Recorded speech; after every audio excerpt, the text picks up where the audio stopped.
கழுத்திலே குறி சொல்லி ஆடுகிற முத்தாரம்மா கண் திறந்து அதை கேட்டு வரும் பக்தருக்கு முத்தாரம்மா சொன்னதெல்லாம் உண்மையாக நடக்குதம்மா.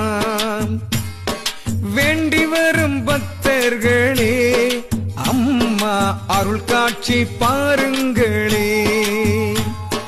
கையேந்தும் பக்தருக்கு அம்மா பொருள் தந்து காத்து நிற்பாள். அருளாட்டம் போடுகிற காளியே எங்க குறை நீக்க வழி சொல்ல வேணுமே. சலங்கை கட்டி ஆடுகிற மாரியே நல்ல சந்தோஷ வாழ்வு தர வேணுமே. நாங்க விரதம் இருந்து வந்தோம், வேஷம்தான் போட்டு வந்தோம் முத்தாரம்மா